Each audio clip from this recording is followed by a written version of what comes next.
윤석열 때리기 격화. 여당에서 윤석열 검찰총장에 대한 사퇴 목소리가 지금 연이어나오고 있습니다. 네, 꼼꼼하고 명쾌한 이슈 분석가 두 분 모셨습니다. 최진봉 성공회대 교수, 전지현 변호사와 자세한 이야기 나눠보겠습니다. 네, 신라젠 취재 의혹과 관련해 조금 전 리포트에서 보셨다시피 어제 검찰이 채널A 전현직 기자 2명을 강요미수 혐의로 재판에 넘겼습니다. 그런데 이 공소장에 그동안 특정 세력이 제기해온 한동훈 검사장과의 공모 관계 담기지가 않은 거죠. 예, 말씀하신 대로 검찰은 어제 채널A 2명의 기자를 강요 미수 혐의로 지금 기소를 했습니다. 한 명은 구속 기소고요. 이 내용을 보면은 한 기자가 수감돼 있는 이철 전 대표한테 편지를 보내서 10년 넘게 수감 생활 하시겠습니까? 이런 압박성 발언을 하면서 유시민 이사장의 정보를 요구를 했다는 건데요. 이 문제가 단순히 어떤 기자의 취재윤리 문제가 아니라 이렇게 확대될 수 있었던 거는 한동훈 검사장과의 유착 의혹이 있었기 때문입니다. 그 전직 기자에 대한 구속영장 결정문을 보더라도 검찰과 검언의 신뢰 회복이라는 문구가 들어가 있어요. 그런데 정작 공소장에는 한동훈 검사장과의 공모가 빠져 있다는 겁니다. 왜 빠져 있었겠습니까? 그거는 증거가 없었다는 얘기고요. 만일 검찰은 지금 추가 수사를 해서 나중에 공소장 변경을 해서 뭐 공모 여부에 대해서 변경을 할 수도 있어요. 다만 그거는 나중의 일이고 그 채널A 기자들이 지금 이렇게 단독범으로 어쨌거나 기소가 된 거 아닙니까? 네. 이대로 만약에 법원의 판단을 받게 된다면은 제가 생각할 때는 강요 미수가 유죄가 나오기는 조금 어려워진 상황이 아닐까 해요. 그게 왜 그러냐면은 이게 지금 이 기자가 이철 대표한테 한 5번 정도 그 수감돼 있는 사람한테 편지를 보냈거든요. 근데 거기 한동훈 검사장 얘기는 하나도 안 나와요. 나와 있는 얘기는 뭐냐면은 윤석열 총장이 신라젠 수사를 지휘하고 있다. 이 정도 말밖에 없단 말이에요.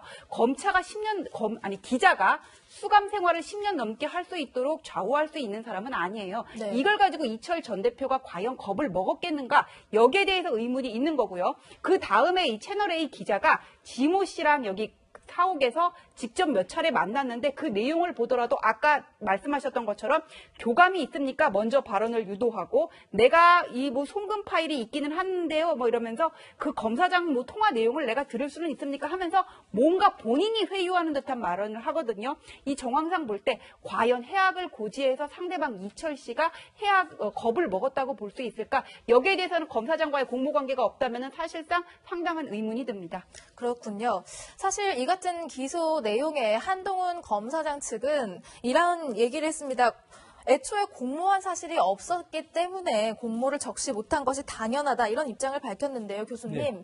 권한 유착 부분에 대해서도 수사를 지금 요청한 상태죠? 그렇습니다. 그 부분에 수사를 요청을 했는데 지금 이제 반대 입장, 예컨대 한동훈 검사장 입장은 지금 전 변호사 다 얘기를 하셨으니까 그 반대에서 이제 검찰 측에서 한 얘기는 이렇습니다. 1차적으로 한동훈 검사장의 처음 조사와 조사를 마치지 않고 돌아가는 바람에 조사가 마쳐지지 않았고 두 번째는 휴대전화를 압수수색을 했는데 그 휴대전화의 비밀번호를 알려주지 않은 바람에 지금 압수수색이 제대로 안 되고 있는 상황이고 그리고 이제 지난번에 유심칩도 별로 그렇게 성과가 있는 모습 나오지 않은 것 같아요. 그러니까 결국은 뭐냐면 검찰 측은 수사가 마무리되지 않아서 공소장이 들어가지 않은 것이지 이게 뭐 증거가 없어서 공소장이 들어가지 않았다고 아직까지 하기에는 이르다고 지금 얘기를 하고 있는 겁니다. 그러니까 지금 현재 아마 중앙지검 입장에서는 수사를 계속 하려고 하는 것 같아요. 그러니까 압수한 물품에 대한 분석도 해야 되고요. 한동훈 검사장의 조사가 이루어져야 되는데 한동훈 검사장이 적극적으로 참여를 안 하고 있는 상황이어서 조사가 완전히 이루어지지 않은 상태에서 공소장은 또 지금 그 전 기자 같은 경우에는 구속기간이 만료가 돼가지고 기소를 해야 되잖아요. 그런 상황이다 보니까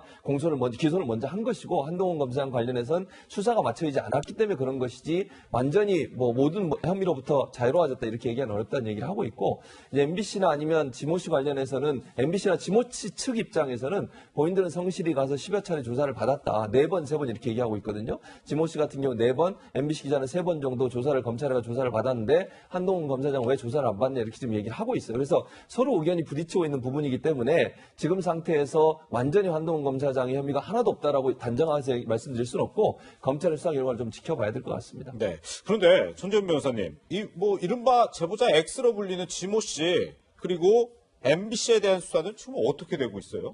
MBC에 대한 수사는 이게 뭐 강제 수사가 들어간 건 아니에요. 그러니까 예. MBC에 대한 압수영장이 기각이 됐다 그래서 이게 부실하게 청구한 게 아니냐 일각에서는 그런 말이 있었고 지금 이 지모 씨하고 MBC 기자를 소환해서 조사를 했다고는 합니다. 근데 이게 뭐 압수수색을 한다거나 어떤 강제권이 발동이 된 게 아니기 때문에 과연 여기서 의미 있는 수사가 나왔을 것이냐 지금 이런 얘기가 있고 검언 유착과는 별개로 권언 유착에 대해서는 수사가 너무 지지부진한가 이런 얘기가 나오는데 추미애 장관님께서 뭐라 그러셨어요? 진상 규명을 위해서 확실하게 장관이 지휘권을 발동을 해가지고는 네네. 명명백백하게 밝히겠다 이렇게 얘기를 하셨으니까는 네. 이번에는 검언 유착, 다음에는 권언 유착에 대해서 지휘권을 발동할 차례가 아닌가 싶습니다. 네.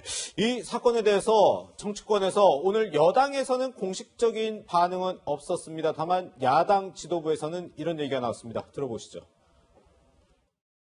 네, 검찰이 이 특임검사를 임명해서 조속히 수사를 한다든지 이런 상황을 지켜보겠습니다만은 그것이 미진하면 특검이나 국정조사를 통해서라도 심대한 국기문란 행위는 밝혀져야 한다고 그렇게 보고 있습니다. 네, 검찰은 앞으로 추가 수사를 통해서 공모 여부를 밝혀내겠다 이런 입장을 보이고 있는데요. 앞서 검찰 수사심의위에서는 이런 결론을 내린 바 있습니다. 한동훈 검사장에 대해서 수사 중단하라 이렇게 권고하지 않았습니까? 그렇죠. 그런데 만약에 수사를 뭐 계속하겠다 이러면은 권고를 어기는 것 아닌가요? 그렇죠. 근데 이게 법적으로는 문제는 없어요. 왜냐하면 공고라고 하는 것은 받아도 되고 안 받아도 되는 거냐. 물론 부담은 떠안는 거죠, 사실은. 왜냐하면 공고를 했음에도 불구하고 수사를 계속 하겠다는 것은 뭔가 성과를 내겠다는 의지가 강력하다는 것이고 네. 어느 정도 검찰 입장에서는 수사를 해서 결과가 나올 수 있다는 가능성이 있기 때문에 그렇게 하는 거 아니겠습니까? 네. 그러니까 권고를 지키지 않는다고 해서 법적으로 하자가 있거나 문제가 있는 건 아니기 때문에 그 자체가 문제가 되진 않아요. 다만 수사를 해서 그럼 어떤 결과가 나오냐 중요하겠죠. 예. 수사의 결과가 정말 국민들이 보거나 이런 부분에 있어서 이해 납득한 부분이라고 하면 수사를 잘했다고 얘기할 수 있겠지만 만약에 수사 결과 내용이 별로 그렇게 많은 내용이 나오지 않는다고 하면 이제 이 문제에 대한 비판도 함께 받을 거예요. 다만 이제 검찰이 그런 결정을 했다고 하면 이런 부담까지도 떠안고서라도 수사를 하겠다는 의지라고 보여지고 또 하나는 검찰이 우리가 알지 못하는 부분 다른 증거를 갖고 있는지 그건 잘 모르겠습니다만 그런 차원이 아니라면 이런 결정하기가 어렵지 않겠나는 생각이 들어서 네. 이건 이제 검찰이 뭐 좀 부담을 안고 수사를 하고 있다 이렇게 보는 게 맞을 것 같습니다. 네. 근데 권고에 불과하다 이렇게 얘기도 하기도 하지만 이 검찰 수사심의위원회 박근혜 정부나 이명박 정부 때 만든 게 아니고 문재인 정부에서 검찰개혁이라는 취지 아래 만든 거 아닙니까? 그러니까 2018년 1월에 문무일 검찰총장 당시에 이게 개입이 됐어요. 지금 검찰과 관련해서 문제가 지적되는 게 뭐냐면은 비대한 수사권 기소권을 가진 그 비대한 권력을 가지고 남용을 해가지고는 표적 수사를 한다, 기획 수사를 한다 이런 부분이었거든요. 그래서 이런 것에 대한 어떤 민주적인 통제, 견제를 하기 위해서 만든 게 바로 수사심의위입니다.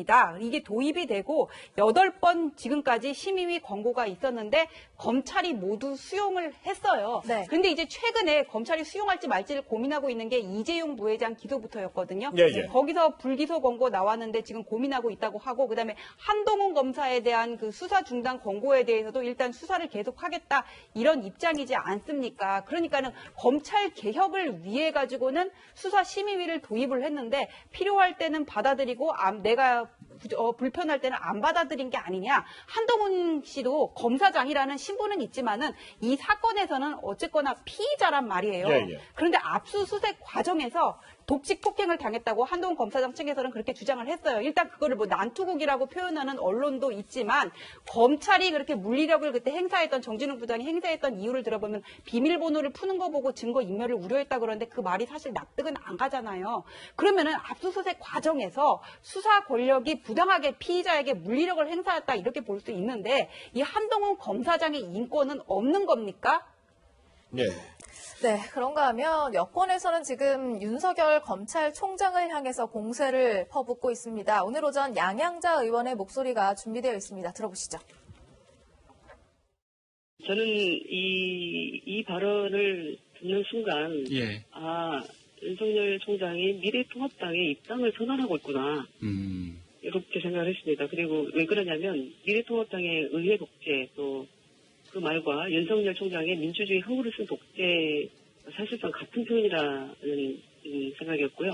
또 윤석열 총장의 발언은 사실상 대통령을 겨냥하고 있다라고 보여지고요.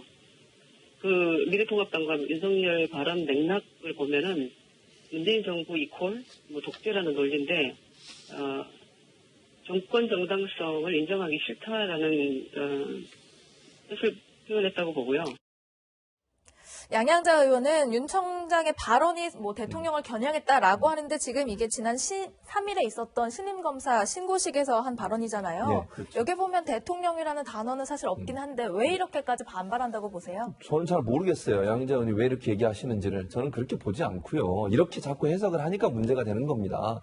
이게요, 검찰이 어쨌든 검찰총장을 정치적인 견해로 자꾸 해석을 하게 되면요, 그 자체가 검찰의 중립성을 자꾸 훼손시키는 요소가 될 수도 있어요. 그리고 그걸 자꾸 부풀리면 부풀릴수록 검찰총장의 몸값만 올라가는 거 아닙니까? 저는 이런 식으로 접근할 이유가 없다고 생각해요. 아니 왜 대통령을 겨냥했다는 생각도 아니고 내용 전체 문맥을 보면 그냥 평상적으로 그냥 했던 얘기라고 저는 봐요. 네. 검찰의 중립성이나 이런 부분을 강조하기 위해서 했던 얘기이기 때문에 그걸 그대로 받아들이면 되는데 정치권이 뭐 지금 양인자 의원뿐만 아니라 통합당도 마찬가지라는 생각이 들어요. 통합당도 이거 여권을 향한 또는 뭐 정권을 향한 그런 얘기다라고 자꾸 해석을 하시는데 그렇게 하면 할수록 누가 제일 곤란해지겠습니까? 저는 윤석열 총장이라는 생각이 들어요. 그렇게 자꾸 해석을 하면 할수록 윤 총장이 하는 한마디 한마디 행동 하나하나가 다 정치적으로 해석이 되잖아요.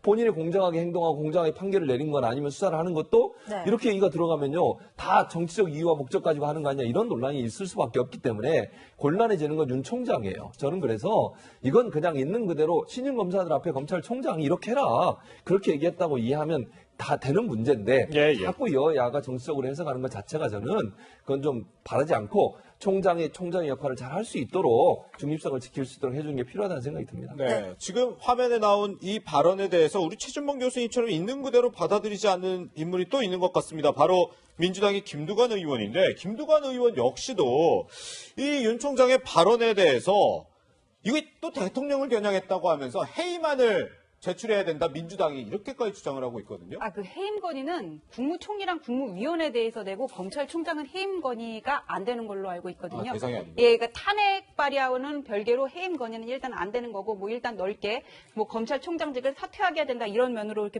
볼 그렇죠. 수가 있는 것 어쨌든 같은데 물러나라, 이거죠. 물러나라 이 얘기인 것 같은데 예. 그 물러나는 이유가 뭔지 물어봤어요. 김두관 의원한테 그랬더니 뭐라 그러냐면은 국가 원수인 대통령을 독재와 전체주의라고 비판했다고 얘기를 하거든요. 근데 윤석열 총장의 발언 중에 대통령 얘기가 어디 있어요?